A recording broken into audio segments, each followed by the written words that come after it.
now we're going to continue on with muscles that act on the knee. Okay, so we have knee extension and knee flexion. So with knee extension, we're focusing more on the quads, okay, and on knee flexion, we're focusing on the hamstrings mainly. We're going to start with some isometrics, okay, so we have knee isometrics. You can do them standing or seated, okay, so you can use gravity if you're going to stand. You would have to hold on to something, okay.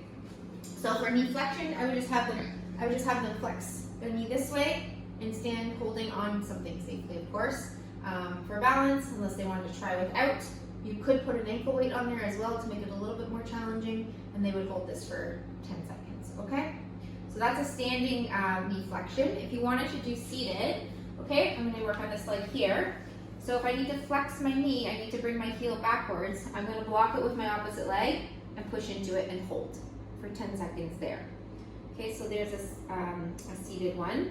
The other one you could do for knee flexion here is you could sit here and you basically have your client pretend to drag their heel towards their bum, okay, and into the ground. The ground's obviously not going to move, so you can create some resistance there. They can also do it bilateral if it was a little bit easier for them to focus and contract the muscle.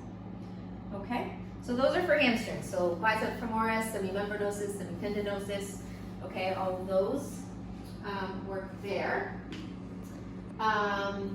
You do know that gastroc does work on the knee as well, but we're going to focus on the calves next week when we do the ankle and whatnot, so we'll get into those exercises.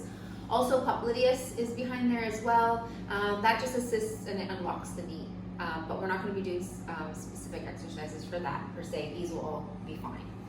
So if we need to go into knee extension for isometrics, so since I'm down here, I'll start here. You could use a bolster or a pillow or just the ground. I'm going to use a little ball so you can kind of see it a little bit better. So what you're going to try and do is extend your legs straight and contract your quads and hold it for 10 seconds there. This ball's a little bit too high, so what you essentially want to do is kind of a terminal knee extension, okay? So that's one way. The other way is standing. Again, they would be holding on to something, and now I'm going to try and extend my leg this way, and I'm going to push into, I guess you would use a table or some sort of thing that won't move. Okay, you could do that way, or you could do it seated here. Okay, so now I need to bring my foot outwards. I'm going to block it with my other foot and try and kick outwards and extend my leg that way. So those are your knee isometrics that you need to know. When we get into isotonics, there's a whole host of books, and you can look online as well. There's a lot of quad exercises and hamstring stuff, but these are just ones I'm going to show you. So take some you like. If you have something new you like or different, just run it by us before you decide to throw it into an exam, okay? So let's go with the hamstrings. So leg curl is a popular one. We don't have a leg curl machine, obviously, but this is where you can use your TheraBand, okay? So what you're going to do is you're going to tie it onto something and put it in the mid part of your foot, okay? They will hold onto something, okay, here, and all I'm going to do is I'm going to extend my hip a little bit to create some tension, and I'm going to try and bring my heel to my bum, okay? And you do your 3 sets of 8 to 12 there. So that's one way to do hamstring curl. The other way is putting an ankle weight on as well and just bringing your heel to bum this way, okay, so without the TheraBand. The other method you could do, we won't have one of these in the exam room, but just for future, if you wanted, what you're going to do, okay, is you're here, so you're going to get into this position. You have your client, so I would not start with this one because this would be something you would progress to, okay? So you're going to have them raise their hips into that bridge. They're going to bring their legs out, and they're going to squeeze that back towards themselves. So now I'm contracting my hamstrings, okay? They could eventually progress to unilateral on one leg, but I would always start with 2. Okay, but that's something a little bit more advanced, but that you can build on as they get easier with their other exercises. Okay, so that's that one. I'm just going to see some other ones here that I have. We could also do, if you just wanted to do a regular bridge. Okay, so we talked about it last week when we were working at the hip. So if our heels are closer to our bum, we're working a little bit more glutes. Okay, as you bring your feet out, you kind of focus on the hamstrings a little bit more. So you could do a hip bridge here. So again, isometric you could hold, okay, or you could go up and down for your isotonics.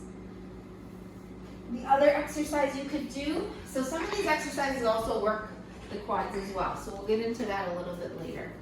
Okay, so you could also do, you could use a bench, or you could use a block, or just even a smaller step, even a step at home. So if you go and do a step up, okay, step up and then step down, you would have them alternate to start, okay, up, up, down, down, and then eventually you could stay on one side. Okay, so this works both quads and hamstrings.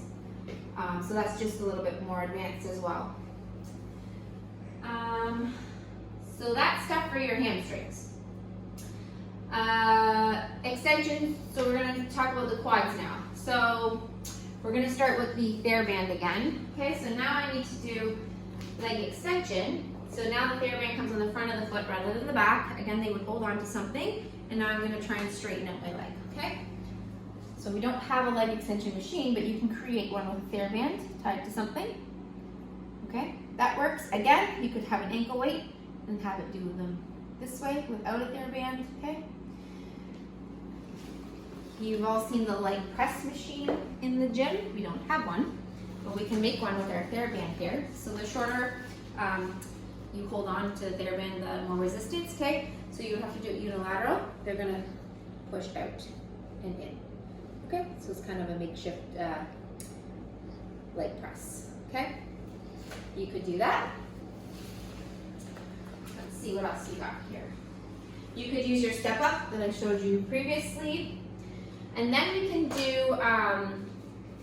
can do squats. Okay, so squats work for hamstrings, glutes, and quads. Okay, so with a squat, we're just going to go basic textbook, shoulder width apart. Everyone's got a different way where they feel more comfortable with their squats. We're just going to go shoulder width apart right now for just simplicity, and toes a little bit out at an angle, not too far. So what you want to instruct your client to do though is rather than bend forward, because you don't want their knees going over their toes, you want to instruct them to try and sit back into something. So you can even put a chair there so they can focus. Okay, so you want them to stick their bum out. So they're going to go down as far as they can go until they're comfortable, and then squeeze up. They might only get here to start with, and that's okay. That's just a partial squat. Eventually they will be able to get to full range, especially if they have knee issues. They won't be able to go full range right away. Okay, so you can go up and down. So that can be used for hamstrings as well, glutes as well, and quads. I just wanted to go back to an isometric for 1 second. You can do a wall sit, okay? So it has to be against a wall or a flat surface. They might not be able to get too far down to start, so they can start kind of midway. Their back needs to be flat against the wall. You don't want any sort of gap between their back or hunching. Okay, so they're here. You could put a ball or a pillow behind them, and it will make their back nice and flat. Okay, shoulder width apart. They're gonna squeeze everything. Okay, so my quads are working, my hamstrings are working, and my glutes are working.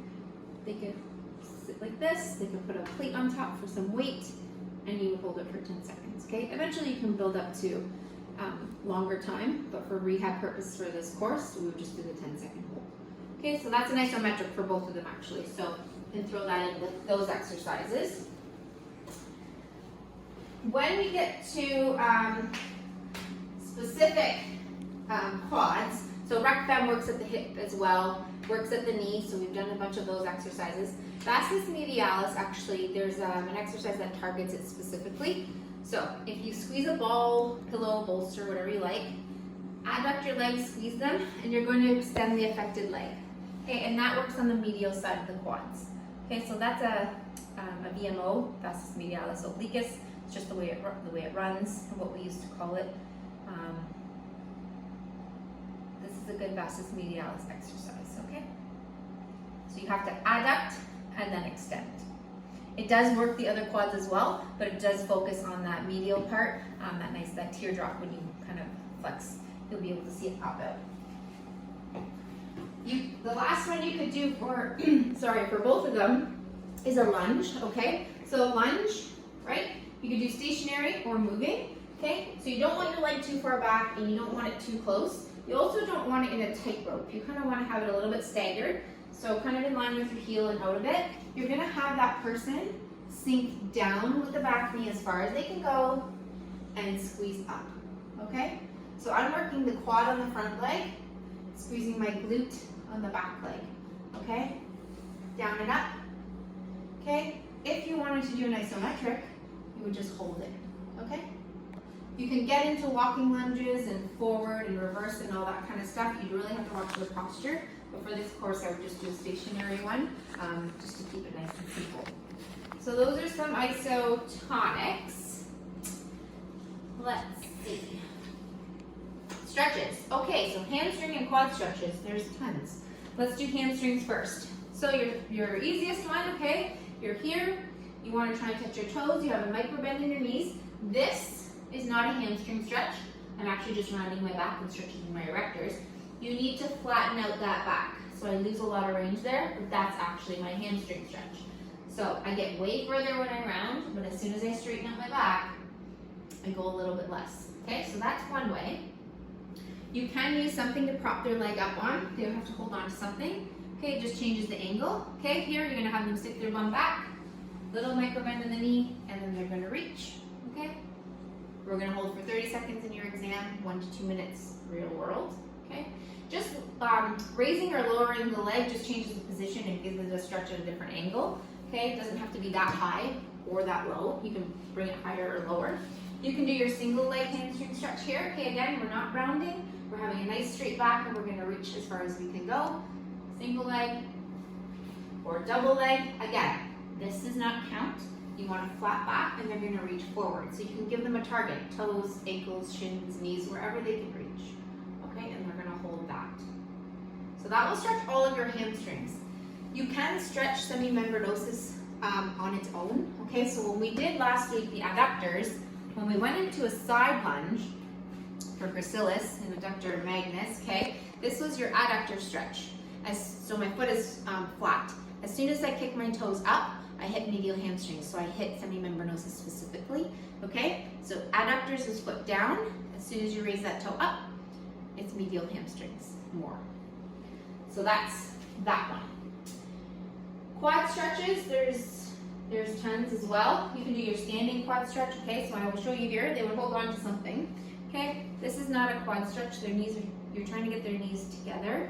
Okay, not winging out. Okay, pelvis is posterior tilt, and they're gonna hold. Okay, whether they hold on to something or not, that's up to them. Just make sure something is available. Okay, so you can do your standing quad stretch. If you need a little bit more of an intense stretch, okay, you can have them. You might want to put a pillow under their knee or a mat or something so it's cushioned. Okay, they're gonna hook their foot onto something. Okay, and that gives it a little bit deeper of a stretch, getting into those hip flexors as well. Okay, if they needed more of a stretch, you can go into your yoga poses like reclined hero and whatnot, but they have to have no knee issues for those. The other option you could do is this one.